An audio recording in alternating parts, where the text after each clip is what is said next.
චර්යාවාදී විධික්‍රමය ගැන කතාව පටන් ගන්නකොට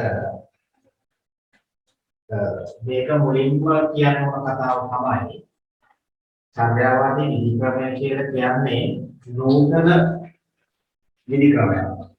එහෙම නැත්නම් නවීන විධික්‍රමයක්. පළවෙනිම ඔයගොල්ලෝ හැදින්වීම තුළදී අපේක්ෂා කරනවා මේක පිළිවෙච්ච මේක ඇතිවෙච්ච කාලය සම්බන්ධව වලට අදහසක් තියෙනවද කියන එක බලන්න. ඒ කියන්නේ චර්යාවාදයට අදාළ මුල්ම කාරණාව ප්‍රථම කාරණාව තමයි මේක නූතනවාදී විධික්‍රමයක්. සියවසක් ලෙස 20 වන සියවසේ තමයි ආරම්භ වෙන්නේ. නූතනවාදී විධික්‍රමයක් 20 වන සියවසේදී තමයි ආරම්භ වෙන්නේ. පළවෙනිම කාරණාව ඒක. මෙයා ආරම්භෙන්නේම ඒ කියන්නේ නූතනවාදී විධික්‍රමයක් ලෙස තම චර්යාවාදී කියන්නේ මොකක්ද කියලා මම කිව්වේ. නිකම් මේ අදහසක් කියනවා. චර්යාවාදී අපි නිකම්ම හිතමු ළමයෙක් කියලා. සිම්පල් තේරුම් ගන්න ලෙසිනේ. එයා බිහි වෙන්නේ. එයා උපදින්නේ සියවසක් ලෙස 20 වන සියවසේ. සරල තේරෙනවද? එතකොට මෙයා බිහි වෙද්දිම කරපු වැඩක් තිබුණා. චර්යාවාදී විධික්‍රමයක් ලෙස ආරම්භ වුණේම බිහි වුණේම ඊට කලින් බිහි වෙච්ච සහෝදරයන්ට ඇටැක් කරගෙන. එහෙම කිව්වම ලේසි සම ඔළුවේ ටක්ගාලා සෙට් වෙනවා. ඒ කියන්නේ මීට කලින් තිබුණු විධික්‍රම මතකයි. දාර්ශනික විධික්‍රමය, තුලනාත්මක විධික්‍රමය වගේ සාම්ප්‍රදායික විධික්‍රම. ඒ කියන්නේ පැරණි විධික්‍රම තමයි. පැරණි විධික්‍රම වලට විවේචනයක් ලෙස සහ විකල්පයක් වශයෙන් අර මම කලින් ගත්ත සහෝදරයන් උදාහරණයක් ගත්තොත් එයාට කලින් ඉන්න අයියලා අක්කලා එයාලව විවේචනය කරමින් තමයි නව විධික්‍රමයක් ලෙස මේක දිවිවෙන්නේ. එතකොට නූතන සේවසේදී චර්යාවාදයේ දිවි වෙන්නේ පැවති සාම්ප්‍රදායික විධික්‍රම. එහෙම නැත්නම් පැරණි විධික්‍රම කියලා කියන්න පුළුවන් ගැටලුවක් නැහැ. සාම්ප්‍රදායික විධික්‍රම විවේචනය කරමින් මම කියන්නම් ඇයි කියලා. විවේචනය කළේ ඇයි කියලා කියන මුලින්ම ගන්නකොට අදහස විවේචනය කරමින් සහ ඒවට විකල්පයක් හැටියට. ඒ කියන්නේ විවේචනය කරේ මොනවද? තුලනාත්මක ක්‍රමය. ඊට පස්සේ ප්‍රතිමානීය විධික්‍රමය. මෙන්න මේ වගේ පැරණි විධික්‍රම වලට විවේචනයක් සහ විකල්පයක් ලෙස තමයි දිගෙන්නේ.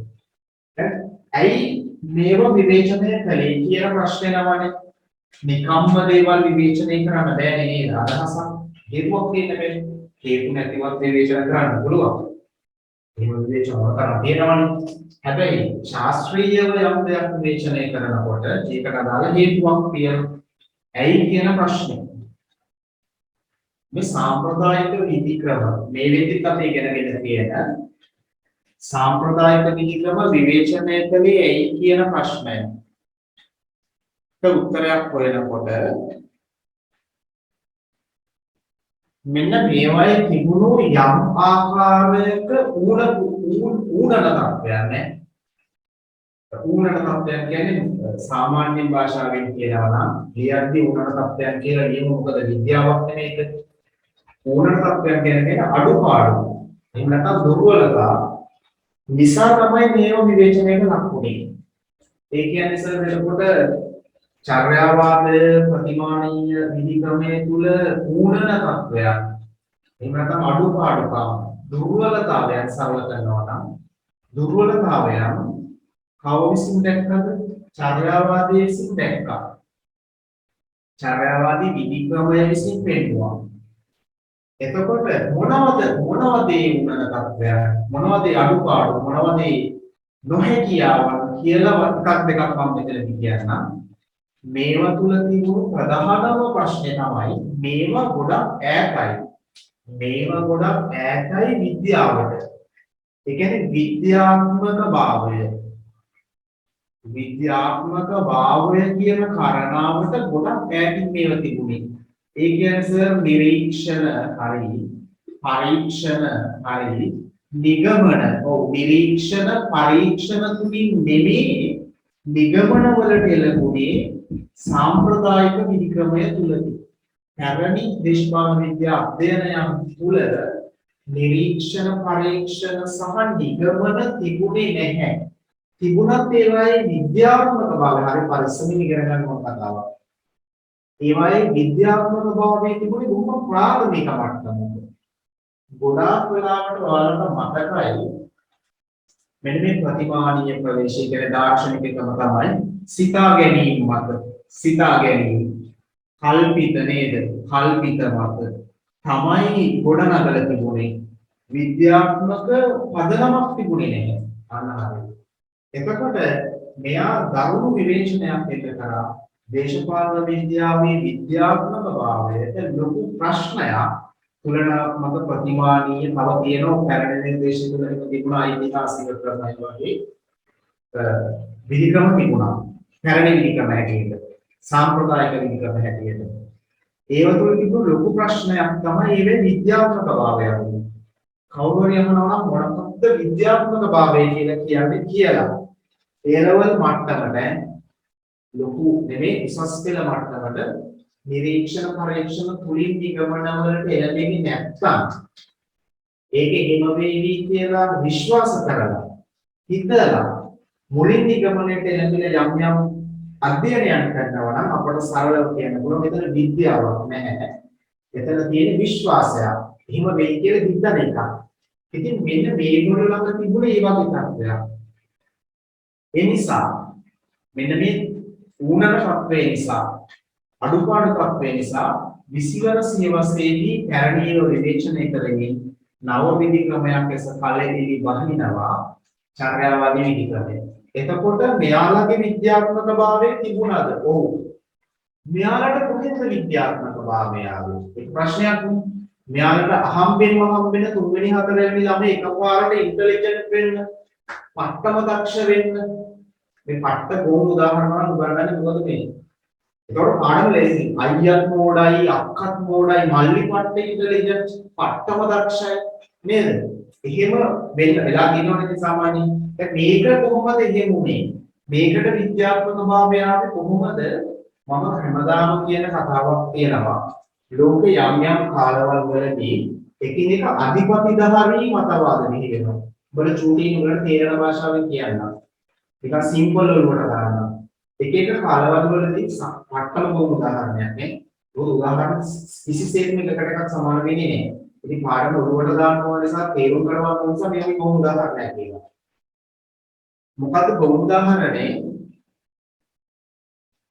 එක එක කාලවල වලදී අපි දන්නවා විවිධ රැලි එනවා. රැලි වේව්ස් එනවා.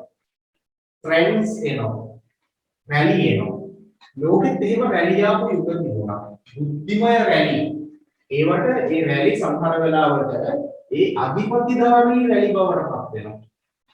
ඒක ඒක සාම්ප්‍රදායිකව තිබුණු සියලුම මාරම ගොන් කියලා, පට්ටම අවුල් කියලා අර අලුතෙන් හැදෙන අලුත් මතවාද විසින් පෙන්නන ඒක කාලයක් රන් කරනවා. පස්සේ ඒක පෙරවගෙන තව එකක් හැදෙනවා. එතකොට ඒගොල්ලෝ කියනවා අරක මාරම ගොන් කියලා. පට්ටක්සත් කියලා. මම දැන් කියන එක තේරෙන්න ඕන. ඔළුවට දාන්නම් වෙන ක්‍රමයක ලෝක රාජාණ්ඩුව තියෙන කාලේ රාජාණ්ඩුවාදී මතවාදී තියෙන කාලේ ඒ කියන්නේ රජ කෙනෙක් රාජ්‍ය කරන කාලේ සිම්පල් තේරෙනවා ලෝකෙ මොළවෙඩි වශයෙන් රජ කෙනෙක් රාජ්‍ය කරන කාලේ ගෝත්‍රික ඊරායක රජ කෙනෙක් නැතුව කැලේ ඉඳපු කාලේ මාර රෝම් කියලා පේන්න ගන්නවා එන්නම අශිෂ්ටයි කියලා පේන්න ගන්නවා දැන් රාජාණ්ඩුව තුල අපසත් තත්ත්වයන් කෙනිලා රාජාණ්ඩුව විවේචනය කරමින් ලිබරල් මතවාදී හැදෙන තැනදී ලෝකෙම ලිබරල් වාදී තැනකට යනකොට නිදහස පිළිබඳ අදහසකට මාරු වෙනකොට රාජාණ්ඩුව පට්ටක්සත් කියලා පේනවා. ලිබරල් වාදයේ කාලයක් කොහොම විකාශනය වෙලා දික් වෙලා ඉඳි මාක්ස් වාදයේ ඇවිල්ලා ලිබරල් වාදයේ ධර්මවල විවේචනය කරගෙන යනකොට ලෝකේ මාක්ස් වාදයේ වාව් කියලා පිළිගන්න ගන්නවා. ඒක මාරම එකක් කියලා පිළිගන්නවා. ඒක තමයි අධිපතිධාරී මතවාදයේ වලට පත් වෙන්නේ මාක්ස් වාදය. ලිබරල් එකට ඉස්සරහින් මාක්ස් වාදයේ තියෙන යම් වෙලාවක. ඒක මාක්ස් වාදයේ කාලයක් ඇති බෙහෙල යනවා. ඊට පස්සේ එනවා විද්‍යාවේ දිනුවත් එක්ක හැම එකක්ම තාර්කිකව හොයන්න ඕන කියලා. හැම එකක්ම තර්කයට ගැලපෙන්න ඕන කියලා. හැම එකක්ම ප්‍රත්‍යක්ෂ මූලික වෙන්න ඕන කියනවා අපි තැනකට එනවා. ඒ කියන්නේ විද්‍යාවේ දියුණුවත් සමග එතකොට විද්‍යාවේ දියුණුව හැමෙන්නේ සිද්ධුන්නේ නැහැ. කාර්මික විප්ලවය බලපෑවා, පුනර්ජීවන විප්ලවය බලපෑවා. ඔය වේ ප්‍රතිඵලයක් වශයෙන් ලෝක විද්‍යාත්මක දියුණුවක් හට ගන්නවානේ. මෙන්න මේ විද්‍යාත්මක දියුණුව ප්‍රබෝධය කියන්න පුළුවන් නිසා ලෝකෙම නැඹුරු වෙනෝ විද්‍යාත්මකව දේවල් අධ්‍යයනය කරන්න. හරි සීලුවේ තේරුම් ගන්න මේක මාර වැදගත්ම තැනක් හරිද? ඊට කලින් තිබුණු පැරණි විද්‍යාත්මක කාරණා නවීන විද්‍යාවේ ප්‍රශ්න කරන්න ගන්නවා. එතකොට විද්‍යාත්මක නැඹුරුවත් එක්ක විශේෂයෙන්ම රසායන විද්‍යාව, භෞතික විද්‍යාව, ජීව විද්‍යාව වගේ ශුද්ධ විද්‍යාවන්ගේ එසේම දේශපාලන විද්‍යාව, සමාජීය විද්‍යා කාණ්ඩය තුල තිබුණු ආර්ථික විද්‍යාව, මනෝ විද්‍යාව, සමාජ විද්‍යාව, සෝෂියොලොජි කියන එක මේවායේ පවා විද්‍යාත්මක නැඹුරුව නම් ඉහළ මට්ටමක තියෙනවා. ඒකට හේතුව තමයි ලෝක රැල්ලක් ආවා. සිම්පල් මතක තියාගන්න. රැල්ලක් ආවා. තරංගයක් ආවා. තරංග කිව්වම මතකයි. තරංග සංඥකේ එන්න ඕන. එතකොට තමයි වේව්ස් වෙන්නේ. නිකම් වලින් පොතින් කම්පිටිෂන් කියන අදහස තියෙන්නේ. කම්පිටිෂන් තරංගය කියන අදහස. ගදාලෙන් පොතින් තමයි වේව් කියන අදහස එන්නේ. ලෝකයේ එක කාලවලදී රැලි ආවා. විද්‍යාත්මක රැලි එනකොට අන්න දේශපාලන විද්‍යාවේ විද්‍යාත්මකභාවය අඩු කියලා පේන්න ගත්තා.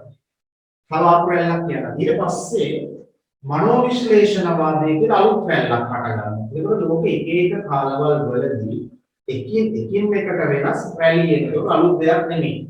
සාමාන්‍ය වෙළඳපොළ න්‍යායයටත් වෙළඳපොළ කරණයටත් වෙලුවාම එකිනෙක කාලවලදී බොහෝම ජනප්‍රිය වන සෙරප්පු, බොහෝම ජනප්‍රිය වන ටී-ෂර්ට්, බොහෝම ජනප්‍රිය වන fashion, hair style, beer style විවිධ දේවල් එනවනේ. එවිල බහලා යනවනේ. ඒකට ඒක කරලා තව එකක් එනවා. ඕකනේ සාමාන්‍ය ක්‍රමයි. ඉතින් ඒක මේ හැදෑරීම් වලටත් එහෙමම බලපෑවා. ඒක තේරුම් ගන්න ජීවිතේ එක අපේ ලයිෆ් එකත් ඒ වගේ. එක කාලවලදී අපි මාරයි කියලා දැඩිව අල්ලගෙන ඉන්න දේවල් කාර්යාලයක් ගියාම එනම සරල සිම්පල් දේවල් වලට පත් වෙනවා. ඒ කාලේ අල්ලගන්නේ වෙන එකක්. ඒක තමයි එතකොට අපේ ජීවිතයේ තියෙන ප්‍රධාන අධිපතිධාරී වුවමනාව හරි අධිපතිධාරී මතවාදය හරි වලටපත් වෙනවා. එහෙම තේරුම් ගත්තාම මේ වගේ දේවල් අපිට ගන්න ලේසි. හරි. එතකොට චර්යාවාදය කියන්නේ අමුතු එකක් නෙමෙයි. ලෝකයේ ඇති වෙච්ච විද්‍යාත්මක දියුණුවත් එක්ක දේශපාලන විද්‍යාවද විද්‍යාත්මකව හදාරන්න ඕනය කියන විද්‍යාත්මකව ගවේෂණය කරන්න ඕනය කියන මතවාදයේ ඉදිරිපත් කරපු ප්‍රවේශය. සිම්පලි තේරෙන්න ඕනේ නේ. එතකොට ඊට කලින් තිබුණේ මේ විද්‍යාත්මකභාවයේ තිබුණේ නැහැ.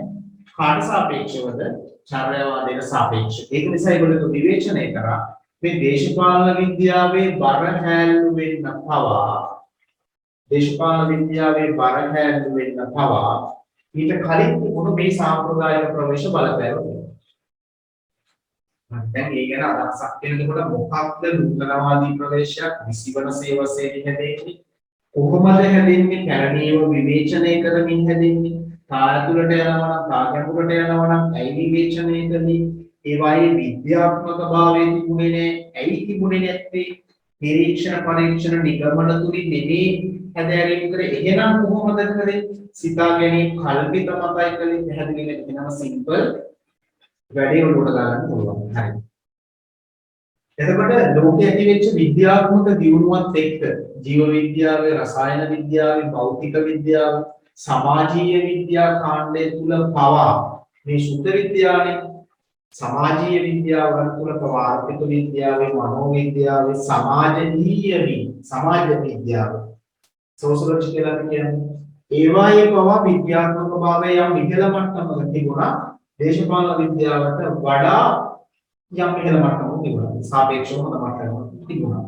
ඒක නිසා චර්යාවාදීන් අපි ගොඩාක් විද්‍යාත්මක භාවයෙන් පල්ලෙහා ඉන්නේ. දේශපාලන විද්‍යාව සැබෑ විද්‍යාවක්, සත්‍ය විද්‍යාවක්, නිවැරදි විද්‍යාවක් කරන්න වෙන්නේ ඒක තුළට විද්‍යාත්මක ප්‍රවේශය ආරම්භ වෙලා. එහෙම නැත්නම් විද්‍යාත්මකව දේවල් හදාගන්න විවේචනය කරන්න, ගොඩනගන්න ආරම්භ කරන තමයි. ඒ ප්‍රවේශය ඉහි ආරම්භයේ වශයෙන් තමයි චර්යාවාදී පිළිවෙන්නේ අලුත් විධි ක්‍රමයක් හැටියට. හරි දැන් මේක ඔයාලට ඔය විදිහට තේරුම් ගන්න පුළුවන්. කොහෙන්ද කවුද මේ වැඩේ කළේ? එහෙම නැත්නම් කවුද මේ වැඩේ ආරම්භ කළේ? මේ විද්‍යාත්මක දියුණුව කියන කාරණාව කොහෙන්ද එන්නේ? මේ විද්‍යාත්මක දියුණුව කියන කාරණාව පටන් ගන්න කොහෙන්ද කියලා බලනකොට මේකට තියෙන ඇමරිකානු සම්භවයක්. ඇමරිකානු සම්භවයක්. ඇමරිකාවේ 20 වන සියවසේ ඉඳපු දේශපාලන විද්‍යාඥයෝ තමයි ඩේවිඩ් ඊස්ටන්ලා, ගබ්‍රියල් ඒ ආමන්ඩ්ලා, ඩේවිඩ් ට්‍රූමන්ලා ඔය වගේ ඇමරිකානු දේශපාලන විද්‍යාඥයෝ ඒගොල්ලෝ සයන්ටිස්ට් නමේ දාර්ශනිකයෝවත් චින්තකයෝවත් නෙවෙයි විද්‍යාඥ කියන්නේ විද්‍යාව දන්න ඥ කියන පද්ධතිය පාවිච්චි කරන්නේ දන්නවා කියන්නේ සංගීතය දන්න සංගීතඥ ගණිතය දන්න ගණිතඥ විද්‍යාව දන්න විද්‍යාඥ. ඒතකොට මොන විද්‍යාඥයෝද? දේශපාලන විද්‍යාඥයෝ තමයි නව විධි ක්‍රමයක් හැටියට චර්යාවාදී හඳුන්වන්නේ. අතන චර්යාවාදයේ කතාව මුල්ම ලිපි ලේඛන හම්බෙන්නේ 1908 වගේ. ග්‍රැහම් බෝලස් ලියපු දේශපාලනය තුල මනුෂ්‍ය ස්වභාවය human nature in politics කියන කෘතියේ human nature in politics දේශපාලනය තුල මනුෂ්‍ය ස්වභාවය එතනින් තමයි පටන් ගන්නෙ. ඊට පස්සේ 1928 වගේ කාලේ ඒකට අදාළ තව ડોකියුමන්ට් එකක් අපට හම්බ වෙනවා. කෙන්ගේ මහාචාර්ය කෙන් එයා ලියන මිනිස් හැසිරීම දේශපාලන හැසිරීම මිනිස් හැසිරීම නෙමෙයි දේශපාලන හැසිරීම කියන කෘතිය. එතකොට චර්යාවාදයෙන් කලින් කට්ටියට වඩා වෙනස් මේ කොතනින්ද? පැහැදිලිවම වෙනස් වෙච්ච තැනක් තිබුණා. ඒගොල්ලෝ වෙනස් වුණේ ළමයිනේ අර සාම්ප්‍රදායික විධික්‍රම කොටසට අපි ආයෙ ගියොත් අර කලින් ඉඳපු සහෝදරයන් හරි කරපු වැඩේ අපි ආයෙ චුට්ටක් බැලුවොත් ඒගොල්ලෝ කලේ කැලේ තුනක් ගැන අධ්‍යයනය කරපු එක. එකක් තමයි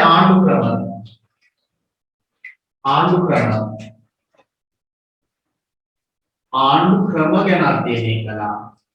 දේශපාලන ආයතන ගැන අධ්‍යයනය කළා. නීති ගැන අධ්‍යයනය කළා. ඒගොල්ලෝගේ හැදෑරීම් තිබුණේ ඇත්තටම මෙතන. ප්ලේටෝගේ ඉඳලා ඇරිස්ටෝටල්, ග්‍රීක යුගය, මධ්‍යතන යුගය, රෝම යුගය, මධ්‍යතන යුගය, නූතන යුගය, පූර්ව නූතන යුග දක්වාම දේශපාලන විද්‍යාව තුළ ලොකුම හැදෑරීම බවට පත් වෙලා තිබුණේ දේශපාලන ආයතන, ආණ්ඩු ක්‍රම සහ නීති කියන සීමාව. ඊට එහා වෙන කතාවකට ගිහිල්ලා තිබුණේ නැහැ. ඒ ෆ්‍රේම් එකේ තමයි හිටියේ. චර්යාවාදය ඇවිල්ලා මොකද කරේ? ඒකලුව දැන් මේ සාම්ප්‍රදායික තැන ඉඳලා හරියන්නේ නැහැ. අලුත් තැනකට දේශපාලන විද්‍යාව අරගෙන යනවා. මිනිස්සු ගැන හොයනවා. මිනිස්සුගේ දේශපාලන හැසිරීම, political behaviors. දේශපාලන හැසිරීම ගැන අධ්‍යයනය කරනවා කියලා. එතකොට චර්යාවාදයෙන් කියනවා නම් පිළිවෙන්නේ මේක මිනිසුන්ගේ හරියට මොනවද දාගන්න දේශපාලන හැසිරීම අධ්‍යයනය කරන්න. සහ ඒ දේශපාලන හැසිරීම වලට බලපාන මානසික සාධක අධ්‍යයනය කරන්න. එතකොට යන කතාව ටිකක් ලොකු වෙනවා. සාම්ප්‍රදායික විධික්‍රම මගින් කරපු ආණ්ඩු ක්‍රම නීති දේශපාලන ආයතන කියන සීමාවට එහා ගිහිල්ලා මිනිස් හැසිරීම කියන තැනට ඒගොල්ලෝ දේශපාලන විද්‍යාව අරගෙන ආවා. මිනිස් හැසිරීම සහ ඒවට බලපාන මානසික සාධක අධ්‍යයනය කිරීම කියන කාරණාවට අරන් ආවා. ඒ කාරණාවට අරන් ආවා. එතකොට දැන් ආයෙ මුලට යනකොට හරි උත්තරවාදී එකක් විශ්ේ පටන් ගත්තේ හරි සාම්ප්‍රදායිකව විවේචනය කරමින් ආවේ හරි ඒවට විකල්පයක් ලෙස කොට නැගුණා හරි ඇයි විවේචනය කළේ විද්‍යාත්මක භාවයේ තිබුණේ නැති නිසා ඇයි තිබුණේ නැති නිරීක්ෂණ පරීක්ෂණ තුලින් නෙමෙයි නිගමන වලට ආවේ ප්‍රත්‍යක්ෂ මූලික සාධක නෙමෙයි ප්‍රත්‍යක්ෂ හොඳ වචනයක් ප්‍රත්‍යක්ෂ මම කිව්වා මම හිතන්නේ ප්‍රතික්ෂ අක්ෂ ප්‍රති කියන්නේ ඉස්සරහා කියන එක ප්‍රතිවාදී ප්‍රතිමුඛ අපි ඉස්සරහා අක්ෂ කියන්නේ ඇහැ ප්‍රතිදන අක්ෂ තමයි ප්‍රත්‍යක්ෂ වෙන්නේ වචනේ තේරුම් ගන්න වැඩි අල්ල ගන්න දෙයක්. නැත්නම් SPM ඉගෙන ගන්නවා වගේ නිකන් වචන පාඩම් කරනවා වගේ. ප්‍රත්‍යක්ෂ මූලික කියලා කියන්නේ අපි දැකලා කවුරුවත් කියනවට නෙමෙයි අහලා නෙමෙයි අපිම දැකලා ප්‍රත්‍යක්ෂය කියන්නේ මම මගේ ඇස් වලින් දැක්කා කියන එක.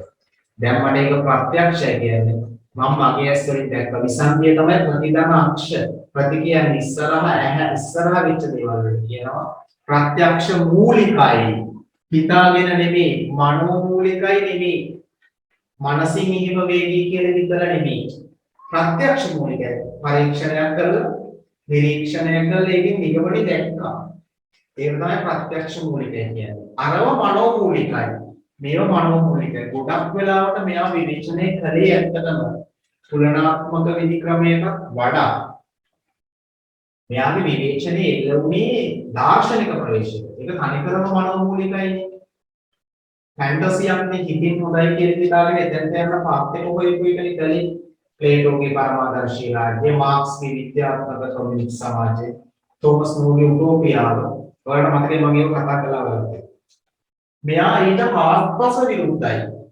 මෙයා ප්‍රත්‍යක්ෂ මූලික කෙනෙක්. ඇහෙන් දැකලා පිළිගන්න කෙනෙක්. පරීක්ෂණ කරලා පිළිගන්න කෙනෙක්. හරි. ඒක නිසා ප්‍රත්‍යක්ෂ මූලවාදයේ මේක ප්‍රධානම අංග ලක්ෂණයක්. තාම මූලිකාංග කියන්නේ ගත්තේ නැහැ. තාම කියන්නේ එකම එක දෙයක්. ඔළුවට දාගන්න.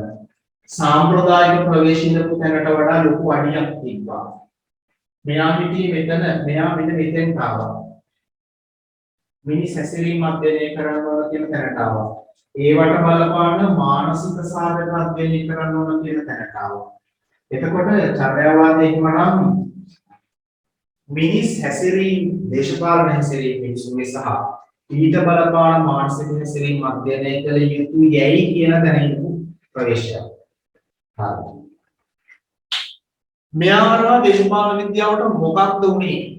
මොනවද එකතු වුනේ අලුත් කාරණා මම මේ හරියට ටිකක් මතක කියන්නම් දේශපාලන විද්‍යාවට චර්යාවාදයක් එක්ක අලුත්ම කරුණු එකතු වුණා ඒ කියන්නේ විෂයපතය ප්‍රසාරණය වුණා හරි ඒක මෙන්න මෙහෙම තේරුම් ගන්නකො චර්යාවාදයක් එක්ක ප්‍රධානම වැඩේ තමයි දේශපාලන විද්‍යාවේ විෂයපතය ප්‍රසාරණය වුණා. ඒ වචනේ හොඳයි. ප්‍රසාරණය. කුළුල්ලුණා, ලොකුණා, ඒ ඕක එකක් හරි හැබැයි ප්‍රසාරණය කියන වගේ වචනයක් හොඳයි. ඒක ප්‍රසාරණය වුණා. කලින් හිටියට වඩා අලුත් මාතෘකාවක්. දේශපාලන සංස්කෘතිය වගේ මාතෘකාවක්. දේශපාලන නවීකරණය වගේ මාතෘකාවක්. දේශපාලන ප්‍රචණ්ඩත්වය වගේ මාතෘකාවක්. දේශපාලන ප්‍රගුණ වගේ මාතෘකාවන් දේශපාලන සමාජානුයෝජනය වගේ මාතෘකාවන් මේවේ MCQ නැත්නම් SQ කෙටි ප්‍රශ්න වලට බහුවර්ණ ප්‍රශ්නයකට අහන්න පුළුවන්. චර්යාවාදයේක දේශපාලන විද්‍යාවේ විෂයපතය ප්‍රසාරණය වුණාද? හිස්ටරිවාදයේක ප්‍රසාරණය වුණාද? ඔව්. ඊට පස්සේ අර්ථශාස්ත්‍රීය ප්‍රවේශයත් එක්ක ප්‍රසාරණය වුණාද? ඔව්. ඒ කියන්නේ දේශපාලන විද්‍යාවේ හැදෙන හැම ප්‍රවේශයක් එක්කම අලුත් මාතෘකාවක් අලුත් පරීක්ෂණ කරන විෂය ලොකු කරලා ඒ කියන්නේ මම ගන්නේ දැන් සිම්පල් උදාහරණයක් මෙන්න මෙහිම තමයි ඇත්තටම මේක අඳින්න පුළුවන් ග්‍රීක යුගයේ ඉඳලා වැඩි පොඩ දාගන්න මේක අඳින්නේ නූතන යුගයේ ආරම්භය දක්වා දේශපාලන විද්‍යාව මෙන්න මෙහිම තිබුණේ ඒ කියන්නේ මේ ෆ්‍රේම් එකෙන් පිට ගියේ නැහැ ඒක තමයි තිබ්බ ෆ්‍රේම් එක ආණ්ඩු ක්‍රම දේශපාලන ආයතන නීති මේ ඉඳලා මෙතනට මේක තමයි කරේ මුල් කාලීන නූතන යුගයත් මෙහෙම තමයි තිබ්බේ හැබැයි මුල් කාලීන නූතන යුගයට පස්සේ පොඩ්ඩක් මේකේ හැඩය වෙනස් වුණා. ඒ කියන්නේ පුළුල් වුණා. විද්‍යාත්මක චර්යාවාදයේ අර්ථශාස්ත්‍රීය ප්‍රවේශය, සමාජ විද්‍යා ප්‍රවේශය වගේ ප්‍රවේශ එකතු වීම නිසා මෙයාගේ හැඩය ලොකු වුණා. ඒ කියන්නේ ඇත්තටම ආරම්භයේ ඉඳලා අපි බලනකොට සෑහෙන කාලයක් එකතැන පල්වෙච්ච විෂයක් ඉන් පස්සේ නූතන යුගයේ වෙනකොට ඒ කියන්නේ 15 16 සියවසින් පස්සේ අද ඉන්න 21 වන සියවස වගේ අවුරුදු 4500 බලනකොට ලොකු ප්‍රසාරණය වීමකට ලක් වුණා. ඒකට විද්‍යාත්මක චර්යාවාදී නැත්නම් චර්යාවාදය කියන එක ලොකු බලපෑමක් වුණා. මෙන්න මේ නව මාතෘකා එකතු වීම නිසා තමයි දේශපාලන විද්‍යාවේ විෂයපතේ ප්‍රසාරණය වීමකට ලක් වුණේ. එහෙනම් මෙන්න මේ වගේ දේවල් තමයි අපි මතක තියාගන්න ඕන. දේශපාලන විද්‍යාවේ විෂයපතේ ප්‍රසාරණය වෙන්න, පුළුල් වෙන්න චර්යාවාදීන් විසින් කරපු එකතු කෙරේ. මම මේක මතක් කරන්න, මතක තියාගන්න නිකන් කියන්න කල්පනා චර්යාවාදයට එක මතක යනවලට ස්ත්‍රී පුරුෂ සමාජභාවය, පුරුෂාධිපත්‍ය, ස්ත්‍රී පීඩනය වගේ අලුත් මාතෘකා දේශපාලන විද්‍යාවට ආවනේ. ඒක නිසා දේශපාලන විද්‍යාවේ විෂයපතේ ප්‍රසාරණය වුණානේ. අන්න ඒ වගේ චර්යාවාදයට එක්ක දේශපාලන විද්‍යාවේ විෂයපතේ ප්‍රසාරණය වීමකට ලක් වෙනවා. හරි දැන් මොකක්ද කියලා අපට අදහසක් තියෙනවා, බිහි වෙච්ච කාලය ගැන අපට අදහසක් තියෙනවා, කොහෙන් හොයාගත්ත එකක්ද කියලා අපට අදහසක් තියෙනවා. මේ මතවාදයේ බිහි වෙලා 20 වන සියවසේදී බිහි වුණා විතරක් නෙමෙයි මම කිව්වා වගේ මේක ලොකු රැල්ලක් වුණා. ලොකු රැල්ලක් වුණා. සමහර ඒවාට බිහි වෙලා ඇත්තටම රැල්ලක් වෙන්න බැරිව නිකම්ම බැරිලා යනවා. නිකම්ම යට යනවා. හැබැයි සමහර ඒවා දැන් අපි ගායකයෙක් ගමුකෝ. සින්දු කියන හැම කෙනෙක්ම ගෙම සින්දුවක් හරි වීඩියෝ එකක් හරි ට්‍රෙන්ඩින් යන්නේ නැහැ. ඒ කියන්නේ ඒක බොහෝ ජනප්‍රිය වෙන්නේ නැහැනේ. හැබැයි සමහර ඒවා එහෙම ට්‍රෙන්ඩින් වෙනවා. ඒ කියන්නේ බොහෝ ජාතික රාජ්‍යස්සේ පවා ලෝකයේ තුල පවා ඒවා වැළඳ ගන්න මට්ටමකට යනවා. චර්යාවාදයක් තියෙනවා. චර්යාවාදය මම මුල්ම ලිපි ලේඛන හම්බෙන්නේ 1900 ගණන් වල මුල් භාගයේ. උදාහරණයක් කියන්නේ 1908 ග්‍රැහම් වොලස්ගේ Human Nature in Politics දේශපාලනය තුල මනුෂ්‍ය ස්වභාවය කියන කෘතිය. 1928 දී මහාචාර්ය කෙන්ගේ දේශපාලන හැසිරීම කියන කෘතිය. මෙහෙම ඒවා තිබ්බට මේක විධික්‍රමයක් ලෙස ප්‍රවේශයක් ලෙස ඇත්තම 1940 වගේ කාලේ 30 40 වගේ කාලේ තමයි ආරම්භ වෙන්නේ. එතකොට මේකට මෙහෙම කියන්න පුළුවන් සර් කොහොමද? 20 වන සියවසේ මැද භාගය වගේ ප්‍රශ්නයක් නෑ කියන්න පුළුවන් නේ ගැලපෙනවනේ. මෙහෙම හැදිච්ච එක රැල්ලක් වෙන්න ගත්තේ 60න් පස්සේ. 1960න් පස්සේ 60 දශකයේ පසුව මේක රැල්ලක් වෙනවා. ඒ යුගයට කියනවා චර්යාවාදී විප්ලවය කියලා. මේගොල්ලෝ දේශපාලන විද්‍යාව තුළ ලොකු බලයක්, ලොකු ආධිපත්‍යයක් අත් කරගත්තු යුගය තමයි මෙන්න මේ චර්යාවාදී විප්ලවයේ තීච්ඡ කාලේ. හැම එකකටම අදාළ විද්‍යාත්මක දේවල් හොයනවා. ඒක ඉහිම වෙන්නේ කොහොමද කියලා ප්‍රශ්න කරනවා. එතකොට එහෙමනම් අපි උඩට ගමු රැල්ලක්. චර්යාවාදය රැල්ලක් බවට පත් වුණේ. ට්‍රෙන්ඩ් එකක් බවට පත් වුණේ. තව ලේසි කරලා කියනවා නම් හොඳටම ඔළුවට සෙට් වෙන්න මේක අධිපතිධාරී මතවාදයක් බවට පත් වුණේ. මොකද්ද සර් අධිපතිධාරී මතවාදයක් කියන්නේ? මෙන්න මෙහෙම තේරුම් ගන්නකො. මේ වෙද්දී බොහොම උදාහරණයක් නේ. මට අනුව හැම උදාහරණයක්ම බොහොම. බොහොම කියන්නේ ගැළපෙන්නේ නැහැ. කෙල්ලෝගේ මුණ හඳක් වගේ කියලා කවිකාරයෝ කිව්වට කවිකාරයෝ කියන්නේ මුරුමකාරයෝ ටිකක් නේ. ඒක ඇත්තක් දෙක ඇත්තක් නෙමෙයිනේ. කෙල්ලන්ගේ තොල් නාගල් වගේ කියලා කවිකාරයෝ කිව්වට ඒක ඇත්තක් පට්ටම බොරුවක් මේක. ඒකෝට මේ උපමා සියල්ලම බොරුනේ අනුපමානේ නෑදන උපමා ගලපන්න බෑනේ. හැබැයි අර තේරුම් කරන්න සංකල්පය යම් දෙයක් අනිත් කට්ටියට සංජානනය කරන්න ලං කරන්න විවිධ සංකල්පීය දේවල් පාවිච්චි කරනවා. අන්න ඒ වගේ අධිපතිධාරී මතවාදයක් කියන එක පැහැදිලි කරන්න මම උදාහරණයක් කියන්නම්. right? තේරුම් ගන්න උදාහරණයක් කියන්නම්. මේ විදිහ අපි ගන්නකො නිකන් ලංකාවේ තියෙන වෙඩින් කල්චර් එක මේ මංගලෝත්සව කල්චර් එක සංස්කෘතිය ගන්නකො ලොකු වෙඩින් එකක් අරගෙන නේද? එහෙම එකක් නේ දැන් තියෙන්නේ. ඒකෝට වෙඩින් එක සම්බන්ධයෙන් තියෙන අධිපතිධාරී මතවාදය තමයි ලොකු වෙඩින් එකක් ගන්න ඕන. මෙහෙම නෑට කියන්න ඕන මෙහෙම වෙන්න ඕන නේද? ගැලපෙන්නේ නැහැ අපිට නොකියනොත් දැන් වෙඩින් එකක් ගන්න ඕන කියලා හැම දුප්පත් කෙනෙක් කොල්ලෙක්ම සහ මේකෙන ධන කුවේරයා දක්වාම මේ අපේ කිල්ල තියෙනවනේ. දුගී පැලකතේ ඉන්න කෙල්ල සහ කොල්ලන් කල්පනා කරන කොහොම හරි පොඩි එකකට වෙඩින් එකක් ගන්නවා. ධන කුවේරයා පවා එයාත් විශ්වාස කරනවා වෙඩින් එකක් ගන්නවා. ඒකට විවාහය සම්බන්ධයෙන් මේ වෙද්දී තියෙන මතය තමයි කොහොම හරි වෙඩින් එකක් ගන්නවා. ඊට පස්සේ ඒ ණය දෙවන්නේ කොහොමද? ඒව වෙනම කතා. ඒක ඕනේ කොහොමද ගන්න ඕන. දැන් අපි කියමු නිකම් මෙහෙම එකක්. නිකන් සාමාන්‍ය කෙල්ලෙක් කොල්ලෙක් මේක ලියාපදිංචි කරලා ඈ විවාහය රජයේ නීතියට අනුව ලියාපදිංචි කරලා දැන් ඒගොල්ලෝ විවාහ වෙනවා.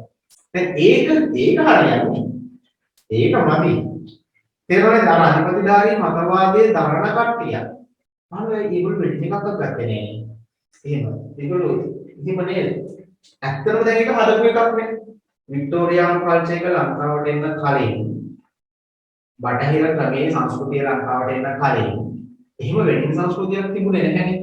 දැන් එහෙම එකක් හදලා තියෙනවා. ඒකට විවාහය සම්බන්ධයෙන් තියෙන අධිපතිධාරී මතවාදය තමයි වෙඩින් එකක් ගන්නවා. මේ පට්ටබොම් උදාහරණයක් තේරුම් ගන්න කිව්වේ. එහෙම ගත්තේ නැති වුණොත් අප්සෙට් නේ දැන්. කොහොමද සර් ඒක අධිපතිධාරී මතවාදයක් කියන්නේ? ඒක තමයි අර උදාහරණ කියන්නේ. අම්බාරට සල්ලි දෙන්න. කෙල්ලෙක් සහ කොල්ලෙකුත් සල්ලි නැතිව දුප්පත් පන්තියේ කෙල්ලෙක් සහ කොල්ලෙකුත් ඒ තම හැකි පමණින් වෙඩින් එකක් ගන්න ඕනේ කියන අදහස ගන්නවා. අන්න ඒක තමයි අධිපතිධාරී මතවාදය. ඒකට යන්නේ නැතුව කවුරු ඉන්නවනම් එතකොට යාර අධිපතිධාරී මතවාදයෙන් මුක්ත වෙලා පැත්තකින් ඒක දැකපු කෙනෙක්. ඒකෙන් මිදිච්ච කෙනෙක්. පැහැදිලිව ඔක තමයි සාමාන්‍යයෙන් අධිපතිධාරී මතවාදය උඹලේ වයසෙන්ම තේරුම් ගන්න පුළුවන් උදාහරණයක්. හැබැයි උදාහරණය මාරම බොම් උදාහරණයක්. ඒ කියන්නේ උදාහරණ ගලපන්න බෑ එකකට එකක්. ලෝකේ හැම දෙයක්ම අසමයි. හැම දෙයක්ම අසමයි. අසම සමයි හැම දෙයක්ම නේ. අසම කියලා අපි පාවිච්චි කරන්නේ මාර උත්කෘෂ්ඨ දේවල් වලටනේ. හැබැයි ලෝකේ හැම දෙයක්ම අසමයි. එහෙම සමාන දේවල් නැහැ. දැන් අනේ උදාහරණ අර ඔක්කොම ටික ඩිලීට් කරලා දාලා ඔළුවට මේ කැලේ විතරක් ගන්නකො. මොන කැලේද? චර්යාවාදී අධිපතිධාරී මතවාදයක් වුණා. කොහේද? ඒ දේශපාලන විද්‍යාව ASCII අර පැරණි ඒවා අයියලා මාල්ලිලා කොම් වෙලා පැත්තකට වෙලා හිටියා. මෙයා තමයි දැන් චණ්ඩිය වගේ වැඩේ කරන්නේ. හැම එකක්ම විද්‍යාත්මකව ගන්න try කරනවා. ගවේෂණය කරන්න try කරනවා. හැබැයි ප්‍රශ්නේ උනේ මෙයා දාන සෙල්ලම් ටික මෙයාට දාන්න බෑ මේ විෂය ASCII. අපි හිතමුකෝ දේශපාලන විද්‍යාව තුළ කරන පරීක්ෂණයක්. හොඳට තේරුම් ගන්න. අද ඇත්තටම මට වැඩිපුර කතා කරන්න තියෙන්නේ. මේක තේරුම් කරගන්න. එකම පරීක්ෂණය ආයෙ කරන්න බෑ. මොකද්ද සර් මේ කතාව? එකම පරීක්ෂණය ආයෙ කරන්න බෑ. ඕක කරන්න බෑ. අපි හිතමුකෝ සුද්ධ විද්‍යාඥයෙක්, වෛද්‍යවරයෙක්, ගණිතඥයෙක්, රසායන විද්‍යාඥයෙක් ලැබ් එකකට වෙලා කරන පරීක්ෂණයක් එයාට එකම පරීක්ෂණේ එකම තත්ත්වයන් යටතේ ඒ දාන රසායනික ද්‍රව්‍ය ප්‍රමාණය ඒ ප්‍රමාණයටම දාලා ඒ අදාළ උෂ්ණත්වය ඒ ප්‍රමාණයටම ලබා දීලා ඒ පරීක්ෂණයේ 100ක් වතාවක් නෙවෙයි 10 වතාවක් වුණත් try කරන්න පුළුවන් එකම තත්ත්වය යටතේ. හැබැයි සමාජ විද්‍යාඥයෙක් කවදාවත් එකම පරීක්ෂණේ නැවත කරන්න බෑ අර තත්ත්වය තියාගෙන එකම තත්ත්වය තියාගෙන. දැන් උදාහරණයක් මෙහෙම දුවදී දැන් පන්තියේ පටන් ගත්ත මමවත් පන්තියේ ඉන්න උඹලවත් නෙමෙයි දැන් ඉන්නේ කිව්වොත් එකපාරට එන පිස්සු අදහසක් වගේ නේ බං. පන්තියේ පටන් ගන්නකොට හිටිය මමවත් දැන් මම මේ අද දවස් ගැන කියන්නේ පන්තියේ පටන් ගන්නකොට ආපු උඹලවත් නෙමෙයි දැන් මේ මම යථා කියන වෙලාවෙ ඉන්න කිව්වොත් ඒක මොන පිස්සු අදහසක්ද අපිම ඉන්නේ නෑනේ වෙනස් නේ බං. පැය ගන්න හරි තප්පර ගන්න හරි අපි දැන් ටයිම් එක ගෙවිලානේ. දැන් අපට ආයි ඉඳපු තැනට යන්න පුළුවන්. කවදාවත් බෑ. කවදාවත් යන්න බෑ. ඔක තමයි කියන්නේ එකම ගංගාව කවදාවත් දෙපා එකම ගංගාව එකම පුජ්‍යලයකට දෙපාරක් බලන්න බෑ කියලා. එකම තේරුණ අපි කොච්චර මහ වෙලේ දැකලා තියෙනවද? කොච්චර කළුගඟ දැකලා තියෙනවද? කොච්චර නිල්වලාව දැකලා තියෙනවද? ඈ කොච්චර බෝපත් දැල්ල දැකලා තියෙනවද? මේ දැක්කට මම මේ දකින්නේ අපි කලින් දැකපු එකවත් දැන් බලන්නේවත් මේ මම නෙමෙයි. නේද? එහෙම හොයන් ගියාම එකම පරීක්ෂණේ නැවත නැවත එකම තත්ත්වයන් යටතේ කරන්න බෑ. එතකොට මගේ මනස වෙනස් වෙලා ඒ තත්ත්වෙ නෙමෙයි තියෙන්නේ. මේව මාන වෙනස්. ඒක නිසා මේ චර්යාවාදයේ කියන සුද්ධ විද්‍යාවන් තුළ තියෙන විද්‍යාත්මක භාවය එහෙම්ම මරන්න යන්න මේකට උපන්න බෑ. ඒක හරියට මෙන්න මේ වගේ. ලීටර් 10 වතුර කෑන් එක ලීටර් එක බෝතලයක් අස්සලා ඔබ try කරනවා. කවදාවත් කරන්න බෑනේ. ඇයි බැරි සර්? යකෝ ඒක ලීටරේ තියෙන කැපැසිටි එක එච්චරයි. අරක ලීටර් 10. ඒ කියන්නේ ස්වභාවයෙන්ම දේශපාලන විද්‍යාවේ විද්‍යාත්මක භාවයට වඩා සුද්ධ විද්‍යාවේ විද්‍යාත්මක භාවය උඩින් තියෙන්නේ. ඒක දැන් ඒ ඔක්කොම ටික මරුනේ. ඒක ඇත්තම මරුනේ. දැන් ඒ ඔක්කොම ටික අරන් ආවයි කියලා මරුයි කියලා අපට අපේ විශ්වාසය දා ගන්න පුළුවන්. මෙහෙම දාන්න බෑනේ. එහෙම දාන්න බැරියේ මේක තුල තියෙන තත්ත්වය අනුව බෑ. මිනිස්සුන්ගේ හැසිරීම, ලෝකේ ස්වභාවය, සමාජීය තත්ත්වය. දැන් අද ලංකාව තියෙන්නේ මීට මාසයකට කලින් තීච්ච තැන නෙමෙයි. ඊයේ සතියේ තීච්ච තැනක් නෙමෙයි. ලෝකෙත් එහෙමනේ. නේද? එතකොට කොහොමද අපි එකම එක පරීක්ෂණයක් ආයි කරලා එකම එක ප්‍රතිඵලය ලබා ගන්න බැහැ. එතකොට කොහොමද මේවා යන්නේ මෙහෙම තමයි. මේ පරමයක් හොයාගෙන යන්න හොඳ මේක හොයාගෙන යන්න එහෙම බෑ. එහෙම බෑ. ඉතින් ඒක නිසා චර්යාවාදයේ රැල්ලක් බවට පත් වුණාට දේශපාලන විද්‍යාව තුළ ඇතුලේ ඒක මාර එකක් වුණාට අර මුලින් කාලයක් ඉඳපු අයියලා මේවා දැකලා මල්ලි ලොකු වෙලා මල්ලි නිකන් වැඩ දාන්න යනකොටම අයියා දාන රැඩිකල් මුට මේ වැඩ දාන්න බෑ. ස්වභාවයෙන්ම වැඩ දාන්න බෑ. අයියකට පැත්තකටලා බලන් ඉන්නවා. මල්ලි අතපය ගන්න තමයි ගෙදරේ. ඇයි? එයාට පස්සේ තේරෙන්න ගන්නවා. ඒ තියෙන ඉඳහසර තුළ ඒ තරම් ප්‍රමාණයක සෙල්ලම් ගොඩක් දාන්න බෑ කියලා. චර්යාවාදයට තෝකමයි තියෙන්නේ. එයා මුලින් බෙර ගහගෙන පාවඩේ ගාගෙන ලෑස්ති වුණාට එයාට කාලයක් යද්දී තේරෙන්න ගන්නවා උන්ට. ස්වාභාවික විද්‍යාවන් වල විද්‍යාත්මක භාවය ඉතාම ඉහළයි තමයි. ඉතින් ඒකේ හියුමන් බොඩි එක ගන්නකො මිනිස් දේහය අපි කපනවා පෝස්ට්මෝටම් එකකදී පශ්චාත් මරණ පරීක්ෂණයකදී ලංකාවේ මිනිස්සුගේ දේහය මරණ පරීක්ෂණයට කපනවනේ. මරණය කපනවා. එහෙම කපපො ඇමරිකාවේ මිනිස්සුගේ දේහයකුත් කපපො දැන් කැලි වෙනස්ද? කැලි වෙනස් නැහැනේ සමානයි. එතකොට එහි කරපු පරීක්ෂණයක් මේ මිනිස්සු මැරලා තියෙන්නේ මෙහෙම වෙලා කියලා. ඒ ආපු රිපෝට් එක. ලංකාවේ ඒ විදිහට මැරිච්ච මිනිස්සෙක්ගේ අරගෙන බැලුවොත් සමානයි මේ දෙකම. ඒ දෙකම සමානයි. මොකද හියුමන් බොඩි එක කොහෙත් එකයි. හියුමන් බ්‍රේන් එක එකයි, හાર્ට් එක එකයි. එතකොට මේ පරීක්ෂණ කොහේ කරත් ඒකේ රිසල්ට් එක කෝඩ් එකකට ප්ලග් කරන්න පුළුවන්. තේරෙන්න ඕනේ දැන් මොකක්ද කියන්නේ. හැබැයි ඇමරිකාවේ මිනිහෙක්ගේ හිතන පතන විදිහේ ඒ කල්චර් එකයි ඒකින් ගණිත ප්‍රතිඵලයක් ලංකාවේ සොසයිටි එකට ඉන්දියානු සොසයිටි එකට වෙනමම තියෙන අප්‍රිකාවට එහෙම දාන්න බෑ. එහෙම කොහොමද දාන්නේ? ඒව තත්ත්වය ඒත් මිනිස්සුන් ඉන්නේ හරිනම් විශ්වාස පද්ධති වෙනස්. හොඳයි නරකයි කියලා හිතන් ඉන්නේ වෙනස්. සංස්කෘතිය 100%ක් වෙනස්. එතකොට එහෙ එකක් එහෙම මෙහෙ ගෙනල්ලා බල කරන්න බෑ. එහි හැදෙන අපල දහම් මෙහි ගෙනල්ලා බල කරන්න පුළුවන් තමයි. හැබැයි ස්වභාවය වෙනස් වෙනවා, ගෙඩි වෙනස් වෙනවා, හැදෙන එකක් නැහැ, මැරෙනවා. එහෙ තියෙන දේශපාලන ආයතනයක් මෙහි ගෙනල්ලා එහෙමම දාන්න පුළුවන්. ඒ විදිහටම ෆන්ක්ෂන් වෙන්නේ නැහැ. ඒ විදිහටම ක්‍රියාකාරී වෙන්නේ නැහැ. සර් එහි හදපු වාහනයක් මෙහි පුළුවන්. ඉතින් ඒක යකෝ සමාජීය කාරණාවක් නෙමෙයි. එහි හදපු මෝටර රථයක් මෙහි ගෙනල්ලා යූස් කරන්න පුළුවන් ප්‍රශ්නයක් නැහැ. හැබැයි එහි හදපු තියරි එකක් මිනිස්සුන්ට අදාළව හදපු තියරි එකක් මෙහෙ ගෙනල්ලා යූස් කරන්න පුළුවන්. හැබැයි එහෙමම ප්‍රතිඵල බලාපොරොත්තු වෙන්න බෑ. ඔන්න ඔය සරල સિદ્ધාන්තයේ තේරුම් ගන්න මෙන්න මේ විද්‍යාඥයෝ ටික කල් යනවා. අන්න එහෙම කල් ගියන් පස්සේ 1970 වගේ වෙනකොට මොකද වෙන්නේ? චර්යාවාදය ආයේ හොගාල පස්සට යනවා.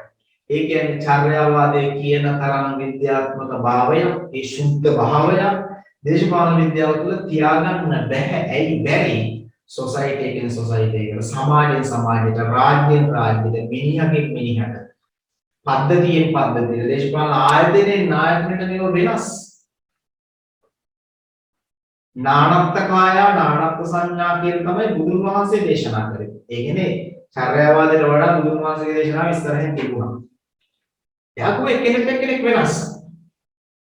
එක්කෙනෙක් සිතුම් කරන විශ්වාස තව කෙනෙක්ට වෙනස්. එතකොට චර්යාවාදයේ කියන විදිහේ පොදු සූත්‍රයක් ඒ තරම්ම විදිහේ විද්‍යාත්මක දේ කාරණා ටික දේශපාලන විද්‍යාවට ගන්න බැස ගන්න පුළුවන් හොඳයි නේද? ගන්න පුළුවන් නම් හොඳයි නේද? ඕනේ හරියටම හරියි. ඒ වගේ සුද්ධ විද්‍යාත්මක කරුණු දේශපාලන විද්‍යාවට හිමම ගන්න පුළුවන් නම් කොච්චර හොඳයි? කිසි ප්‍රශ්නයක් නැහැ හොඳයි. හැබැයි ගන්න බෑ. ධාරිතාවයන් දෙකක්. කොච්චර try කරත් ලීටර් 10ක වතුර බෝතලයක් ලීටර් එක වතුර බෝතලයකට දාන්න බෑනේ. ඉතින් ඒ වගේ තමයි. සුද්ධ විද්‍යාවන්ගේ විද්‍යාත්මක භාවය වෙනයි. සමාජීය විද්‍යාවන්ගේ විද්‍යාත්මක භාවය වෙනයි. දේශපාලන විද්‍යාව සහ සමාජීය විද්‍යාව වල ලොකු ප්‍රශ්නයක් වගේ. නව නිර්දේශකම් එහෙම කියන්නේම නෑ. ඒගොල්ලෝ පෙන්වන්න උත්සාහ කරන්නේම මේක සමාජීය විද්‍යාවක් කියලා කොහෙවත් කියන්නේ නෑ. ඒගොල්ලෝ විද්‍යාත්මක භාවය සම්බන්ධයෙන් කියන්නේ අර සමාජීය විද්‍යාවකට වඩා උඩින් තියෙන එකක් කියලා තමයි පෙන්වන්න උත්සාහ කරන්නේ. ඒ නිසා පැරණි නිර්දේශනම් කෙලින්ම කියනවා දේශපාලන විද්‍යාව සමාජීය විද්‍යාව. Political science is social science කියලා කියන්නේ. නව නිර්දේශය හදන ගුරුකුලය කොළඹ විශ්වවිද්‍යාලයෙන් තමයි මේ සිලබස් එක ඩිසයින් කරන්නේ. ඒගොල්ලෝ සමාජීය විද්‍යාවක් කියන එක කියන්නේ නැහැ කොහෙවත්. ඒ නිසා අපි ඒක ලියන්න යන්න ඕනේ නැත්නම් අපිට කියන්න වෙන්නේ මෙන්න මෙච්චරයි. ස්වාභාවික විද්‍යාවන්ට වඩා ජීව විද්‍යාව, රසායන විද්‍යාව, භෞතික විද්‍යාවට වඩා දේශපාලන විද්‍යාව විද්‍යාත්මක භාවය අඩු මට්ටමක තියෙනවා. චර්යාවාදීන් උත්සාහ කළා ස්වාභාවික විද්‍යාවන්ගේ වගේ තියෙන උසස් මට්ටමේ විද්‍යාත්මක ගුණයක්, හරයක් මේකස්සේ අරන් තියන්න. හැබැයි තියන්න try කරලා තියන්න බැරි වුණා. හොඳටම ෂුවර්ද? ඕක බැරි වුණා. කොහොමද කියන්නේ?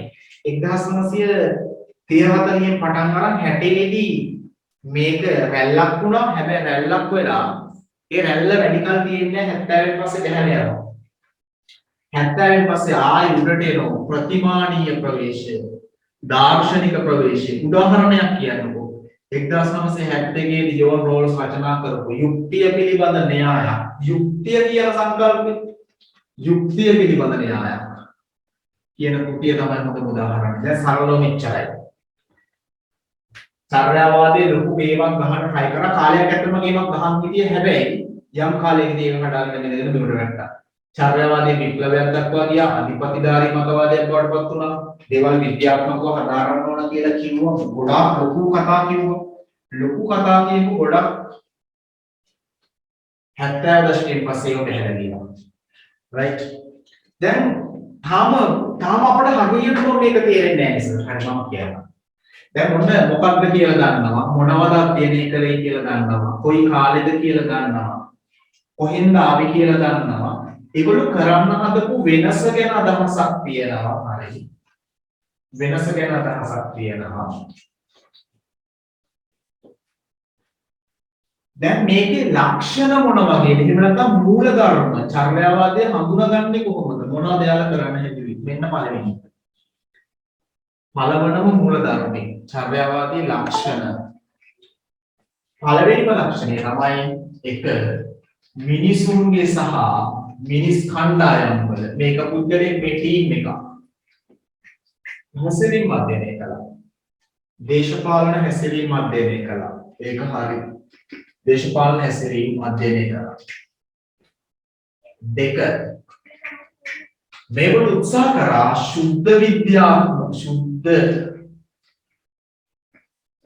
සුද්ධ විද්‍යාවන්ගේ කියන්නේ ජීව විද්‍යාවේ භෞතික විද්‍යාවේ රසායන විද්‍යාවේ තියෙන මට්ටමින්ම විද්‍යාත්මක භාවයක් දේශපාලන විද්‍යාවට අරගෙන ඉන්නේ.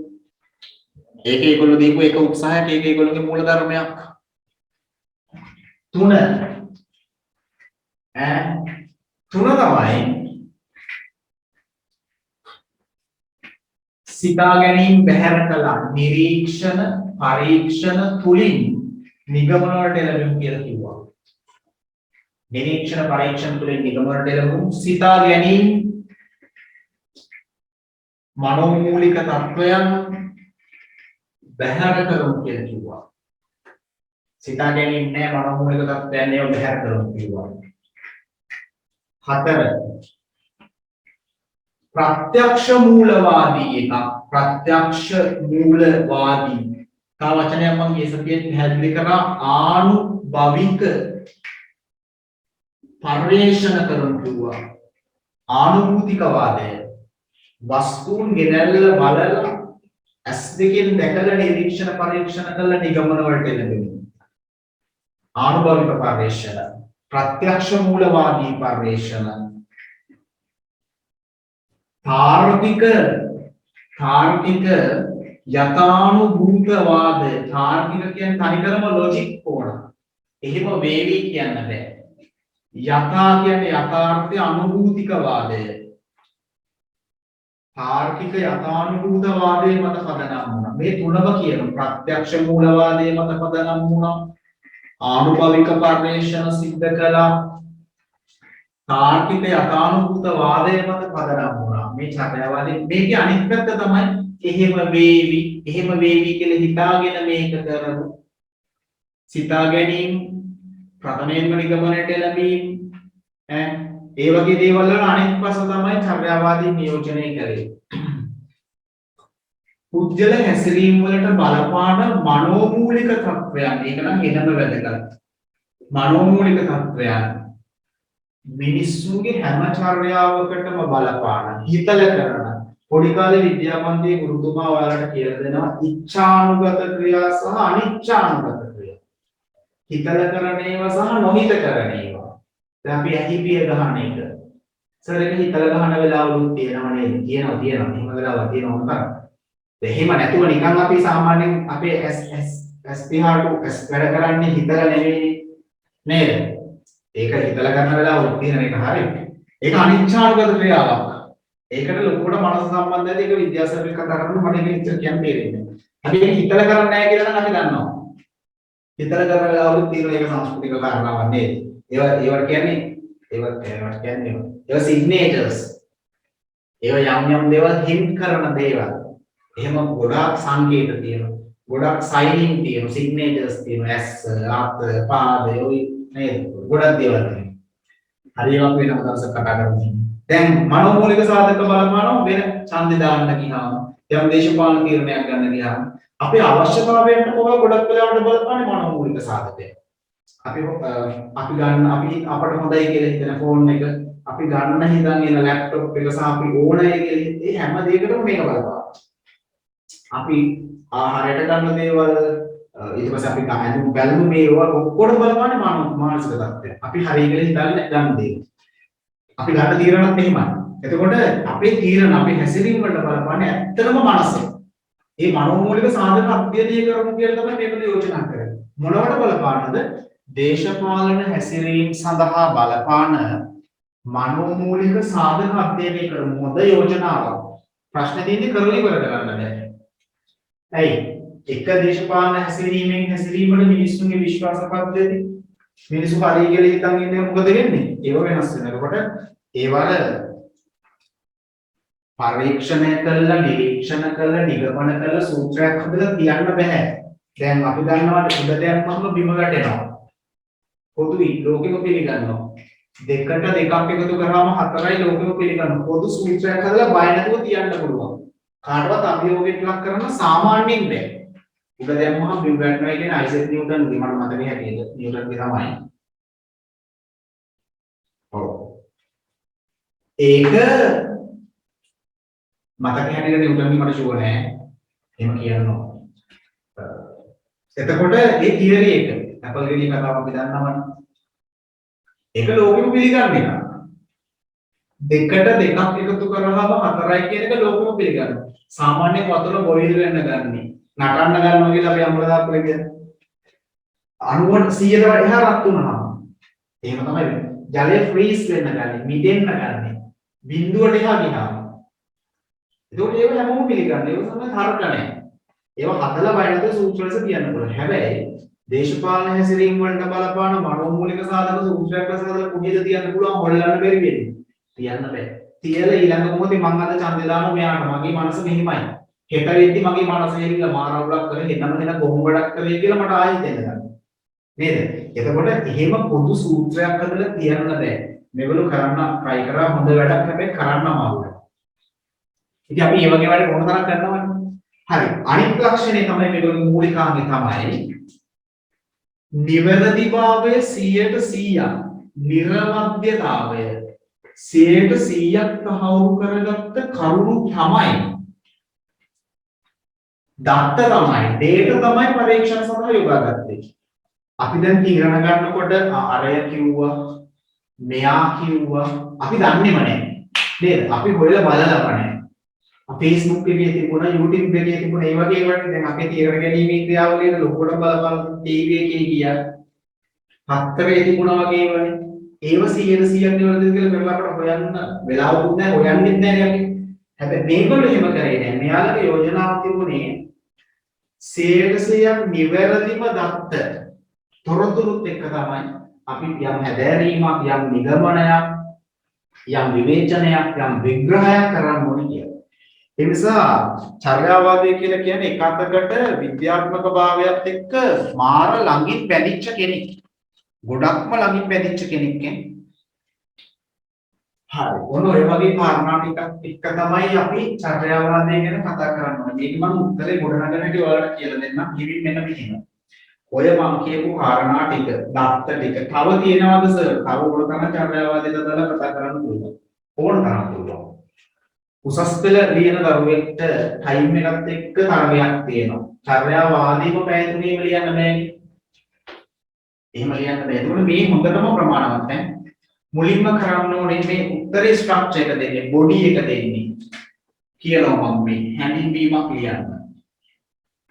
හැඳින්වීමට රූල් 7-8ක් වගේ පාවිච්චි කරන්න. ටයිම් ඩියුරේෂන් එක ගැන කියන්න. ළමයින්ට උත්තරයක් හදාගන්න බෑ. ළමයින්ගේ ලිවීමේ කුසලතාවය එන්න අඩු මට්ටම් වල තියෙන හැමෝගෙම නේ පොදු එකක් දාමු. ඔයගොල්ලෝ මෙහෙම නැති වෙන්න පුළුවන් නමුත් දැන් මම එහෙම හිතලා තමයි මේක කියන්නේ. හැඳින්වීමක් ලියන්න. කාලය ලියන්න. මේ උත්තරයක් හදාගන්න උදව් කරනවා. ඊට පස්සේ කවුද කියලා ලියන්න. කොයි කාලෙද ඇමරිකාවෙන් පටන් ගත්තේ ග්‍රැහම් වොලස්ලා, මහාචාර්ය කෙන්ට්ලා, ගේබ්‍රියල් යාමන්ඩ්ලා, ඩේවිඩ් ක්‍රූමන්ලා ඉස්තම කවුද කියලා ටිකක් ලියන්න. ඊට පස්සේ මූලිකාංග ටිකක් ලියන්න. මෙදි point by point ලියන්න. ප්‍රශ්නයක් නැහැ ලියන්න. point by point ලියන්න. ඕනනම් එකක් දෙකක් විස්තර කරන්න. නේද? එහෙම කරන්න. ඊට පස්සේ එකතු වෙච්ච නව කරුණු ටිකක් ලියන්න. චර්යාවාදයත් එක්ක දේශපාලන විද්‍යාවට අප නව කරුණු ලියන්න. ඊට පස්සේ ඒක තුල තියෙනවා වාසි තියෙනවා මම තම කතා කරේ නේ. අවාසි තියෙනවා නම් අවාසිත් එකක් දෙකක් කියලා. මේක තමයි සාමාන්‍ය උත්තරේ බොඩි එක. ආකෘතිය. මේක ෆිල් වෙලා යද්දී ඊටම ප්‍රාමාණික පිළිතුරක් මතක තියාගන්න. උසස් පෙළ දරුවෙන්ට ප්‍රාමාණික පිළිතුරක් හදාගන්න පුළුවන්. උසස් පෙළ දරුවෙන්ට ප්‍රාමාණික තියෙන ලොකුම ප්‍රශ්න තමයි සර් උත්තර ලියන්න තේරෙන්නේ නැහැ. ප්‍රශ්න ලියන්න කියලා දෙනවා. එතකොට පළවෙනිම කාරණාව තමයි ප්‍රශ්න ලියන්න නම් අපිට යම් දෙයක් ගැන අදහසක් තියෙනවා. දැනුමක් තියෙනවා. ඉතින් අපේ ඔළුවේ කාරණා ටිකක් තියෙනවා. ඒ කාරණා ටික ඊට පස්සේ අපි හරි ආකෘතියකට පෙළගස්ව ගන්න ඕන. මේ එහෙම දැන් මේක පරමාකෘතියක්ද නැහැ. ඉස්සෙල්ලා කාලේ ලිව්වොත් මොකද සර්? ප්‍රශ්නයක් නැහැ. ඉස්සෙල්ලා කවුද කියලා ලිව්වොත් මොකද සර්? ඒක ප්‍රශ්නයක්වත් නැහැ. ඉස්සෙල්ලා මූලිකාංග වලින් වගේ පටන් ගත්තොත් ඒ ප්‍රශ්නයක් නැහැ. වාසි වලින් නම් ඉස්සෙල්ලා පටන් ගන්නට එක ගැලපෙන්නේ නැහැ ටිකක්. වෙන ඕන තැනකින් පටන් ගන්න එහෙම ප්‍රශ්න. මේක පරමාකෘතියක් නෙමෙයි. එහෙම කිසිම කෙනෙක්ට පරමාකෘතිය යෝජනා කරන්න බෑ. ඒ වුණාට අපි නිස්නම් කිව්වේ මෙහෙම යෝජනා කරන්න බෑ පුතා. ඒක එහෙම එකක් නැහැ. පරමාකෘතියක් කියලා එහෙම එකක් නැහැ. මේකක් තියෙනවා ගණන් වල විතරයි. එහෙම එකක් ගණිතයේ තියෙන්න පුළුවන්. මෙහෙම පටන් ගන්න මේ ක්‍රමයට හදන්න ඕන කියලා. මේ වගේ විෂයන් වල එහෙම පරමාර්ථයක් නැහැ. අපිට පහසුයි මේ වගේ එකක් තියාගන්න. ඊට පස්සේ මම මේකට අනුව මේ උත්තරේ ෆිල් කරනවා. එච්චරයි. ඕක තමයි චර්යාවාදයට අදාළ කාරණා ටික. කොට වාසි මොනවද සර්? දැන් ඔයා වාසි කියනවා. ඒක වාසියක්. දේශපාලන විද්‍යාවේ විෂයපදේ ප්‍රසාරණය වෙනවා. ඒක නව මාතෘකාව. ඕනේ ඒක වාසියක් හැටියට අපිට දකින්න පුළුවන්. ඒක වාසිය. දේශපාලන විද්‍යාවේ විද්‍යාත්මක භාවය යම් ප්‍රමාණයකට උස්සලා දුන්නා. ඒකවල ලොකු දෙයක් කරන්නද හැදුවේ හැබැයි ඒ ප්‍රමාණයට ගේන්න බැහැ. නමුත් යම් ප්‍රමාණයක් විද්‍යාත්මක දිහාවට නැඹුරු කළා. ඔව් ඉතින් ඒ දෙකම වාසිය යහපත් තත්ත්වයක්.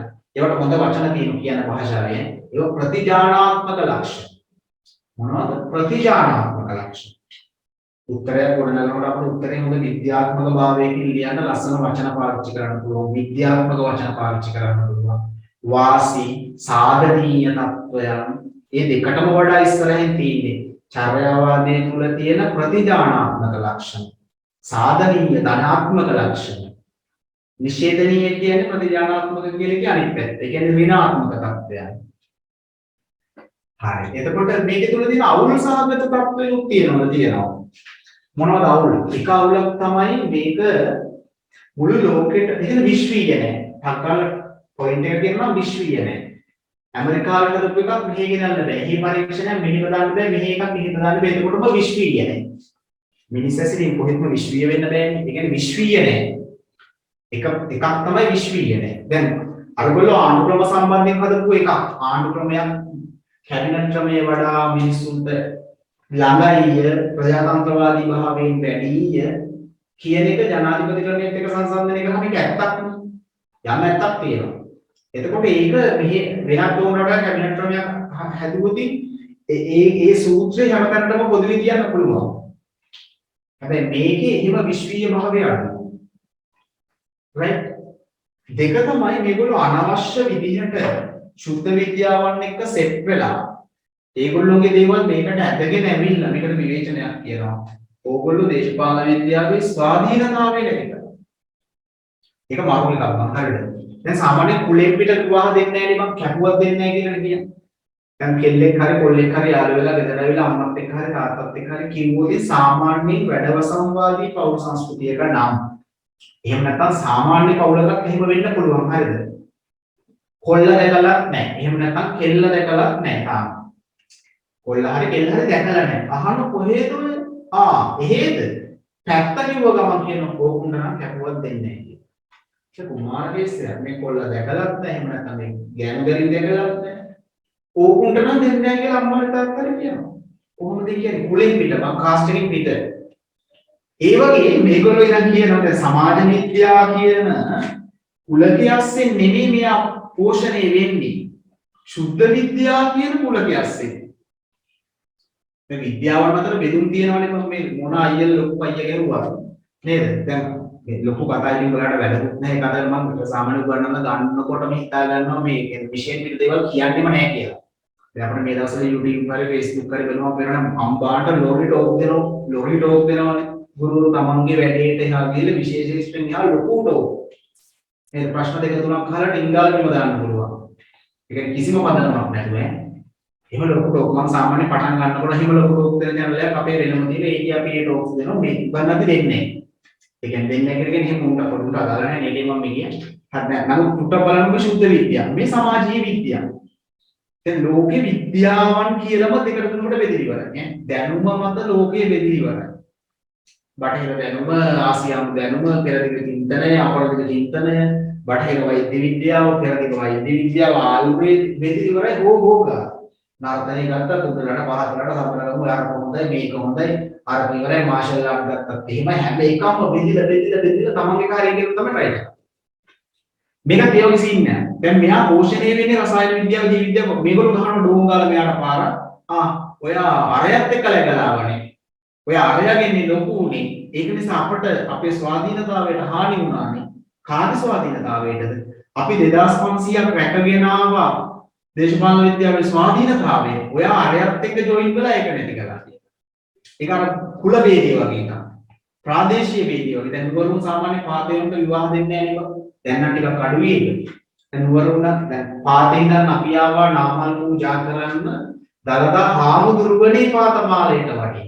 මූදු ගියා ලෙලිතලුවා පිළිගදින් බැහැවිදෙන්න ඒත් අපේ මල් සුවඳයි එපා බාර නොගෙන ඉන්න. එහෙමනේ කියන්නේ. මූදු ගියා ලෙලිතලුවා පිළිගදින් බැහැවිදෙන්න ඒත් අපේ මල් සුවඳයි එපා බාර නොගෙන ඉන්න. උඩරටවුන් පාතරටුන්ට සාමාන්‍යයෙන් යෝජිත විවාහේ නමාවි වෙන්නෙම නෑ වගේ. දැන් අර මේ වැඩවසම් ක්‍රමය ඉවර වෙලා এডুকেෂන් කියන එක ඇවිල්ලා ධනේශ්වර ක්‍රමය ඇවිල්ලා නිසා මේ වෙච්චර ලොකුට සැලකෙන්නේ නැහැ. නමුත් සාමාන්‍ය තාම මේක තියෙනවා. පහතරට ගත්තාම ගොවිගම කරාවන වන්දන්න මුළු බෙරව රදා රොඩි ඈ මේ වගේ පට්ට කුල දුරාවලියක් තියෙනවා. ගොවි පට්ටි ගොවි සීනියපුරු පැණියපුරු ඈ හලාගම ඔහොම බෙදිලා කරාවන වන්දන්න ඔහොම බෙදිලා කුලෙට මාර කුල බෙදයක් තියෙනවා. එතකොට මේකන වෙන්නේ ඒ වගේ සීන් එකක්. ඔය අරයගෙන් සෙට් වෙලා අපේ ස්වාධීනතාවය නැති කරා කියලා චෝදනාවක් තියෙනවා. දේශපාලන විද්‍යාවේ එහෙම චෝදනාවක් තියෙනවා. දේශපාලන විද්‍යාව නෙමෙයි චාරයාවල දෙන්න. ඔය අපේ විශේෂිත ස්වාධීනතාවය නැති කරලා දෙනවා කියලා ඒක තව චෝදනාවක්. තව සමහරු මේකට විවේචනයක් කියනවා. ඇමරිකානු අධිපතිවාදී මතවාදය. ඇමරිකාව දැනුම තුලින් ලෝකය අල්ලන්න තරම් try එකක් කියලා. මේක ඇමරිකාවේ පටන් ගන්නනේ. එතකොට ඇමරිකානු ව්‍යාප්තවාදයට ඇමරිකානු මතවාද ලෝකේ ලබා ගන්න පාවිච්චි කරන්න හදපු විධි ක්‍රමයක් කියලා උකට විවේචනයක් තියෙනවා. ගොඩක් විවේචන තියෙනවා. දේශපාලන විද්‍යාවට මේගොල්ලෝගෙන් ඇතිවෙච්ච බලපෑම නිසා ප්‍රතිජානාත්මක ලක්ෂණ තිබුණා, සාධනීය ලක්ෂණ තිබුණා. මිනිස් ඇසිරීම පිළිබඳව ඔයගොල්ලෝ කවදාවත් පරිපූර්ණ විග්‍රහයක් කරලා නැහැ නේ කෝ කිව්වට කියලා. කෝ කිව්වට කරලා නැහැ නේ කියලා එකකුත් තියෙනවා. ඉතින් ඇත්තට මේගොල්ලෝ මිනිස් ඇසිරීම පිළිබඳව පරිපූර්ණ විග්‍රහයක් කරලා අවසන් කළ හැකිද? කවදාවත් බෑ. එහෙම බෑනේ. මිනිස් ඇසිරීම විග්‍රහ කොට අවසන් කළ නොහැකි. එහෙම චෝදනාවක් තියෙනවා. මොන ඔය විදිහට චර්යාවාදයට අදාළ විවේචන කිහිපයකුත් අපට හඳුනා ගන්න පුළුවන්. දැන් මම ඔය රෆ් සාමාන්‍ය ආකෘතියක් තමයි ක්‍රමයක් තමයි ටයිම් එක අරගෙන පැහැදිලි කරේ. මෙන්න මෙහෙමයි චර්යාවාදයට අදාළ කරුණු දක්ත දේවල් ටිකක් කිව්වේ මම මේව එකතු කරලා ආකෘතියක් ලෙස අපි මෙන්න මෙහෙම උත්තරේ ක්‍රියේට් කරගන්න ඕන. උත්තරේ හදාගන්න. මම දැන් උත්තරේ දෙනවා. මේ වලට අදාළව මම උත්තරේ හදලා දෙනවා. උත්තරයක් හදලා දෙන්න බෑ. ලියන එක එනම වැදගත් නෑ. printed tube වලින් පන්ති කරන්න පුළුවන් කිසි ප්‍රශ්නයක් නෑ. හැබැයි අපි එක්වරක් හෝ මේව ලියලා තියෙන්න ඕන. ඒකට එකම හේතුව ප්‍රසන්ටේෂන් එකක් නම් විභාගේ තියෙන්නේ. ඒ කියන්නේ කතාවෙන් කියන ළමයින්ට පාඩම් කරගත්ත ගිහිල්ලා ප්‍රසන්ට් කරා. ලංකාවේ එහෙම විභාග නැහැනේ. ඒ ලෙවල් මට්ටමේ ප්‍රැක්ටිකල් තියෙන සෞන්දර්ය විෂයන් වල විතරද නියත ලෙසම ලියන්න වෙනවා. ලියන්න නැතුව ගොඩ යන්න බෑ ලංකාවේ විභාග ක්‍රම ලියන්න බෑ. එතකොට විශ්වවිද්‍යාලෙට ගියන් පස්සේ සමහර ඒකට තියෙන ප්‍රසන්ටේෂන් එක කටින් කියලා වැඩි කරලා දාන්න පුළුවන්. දැන් අපිට ලියන්න ඉතින් උසස් පෙළ වල ප්‍රැක්ටිස් කරන්න ලියන එක අනිවාර්යයි. ලියලා තමයි අපේ ස්පීඩ් එක කාලකල්පනාකරණය මේ දේවල් ටික හරියට පොලිෂ් කරගන්න සිද්ධ වෙන්නේ. දැන් මම මේ කියපු දේවල් ටික ඔයාලට කියපු දේවල් ටික නෝට් එකක් හැටියට පිළිතුරක් හැටියට දෙන්නම්. අනාගතයේදී නියම මම ඔයාලට ඉවල් වලට printed tube හැටියට tube නෙමෙයි ඇත්තටම tube නෙමෙයි වනිකන් අර මොකද ඒක කියන්නේ documents හැටියට ඒ කියන්නේ ලිපි ලේඛන හැටියට ඒවන්නකට ශාස්ත්‍රවාදයට අදාළ වෙන මේක දාර්ශනික ප්‍රතිමානීයකට වෙන මේක අර්ථ ශාස්ත්‍රයකට වෙන මේක එහෙම වැඩේ කොට දාන්න පුළුවන්. ඡේද හැලි දෙන සංස්කෘතියක අපි නැහැ. නේද? එහෙම එකක් කොච්චර දුන්නත් වැඩක් නැහැ. පොඩි උන්ට වැඩේ ගන්න පුළුවන් වෙන්නේ නැහැ. දෙන්න ඕනේ නිසා මෙහෙම කොටස් කරලා තමයි අපේ නෝට් තියෙන්නේ. ඒවා ඔයාලට මම අනාගතයේදී ලැබෙන සලස්වන්නම්. එහෙනම් මොහොම තමයි ලියන්න වෙන්නේ. දාගන්න මාතෘකාවක් හැටියට චර්යාවාදී විද්‍යාත්මක චර්යාවාදී නැත්නම් චර්යාවාදී කියලා මාතෘකාවක්.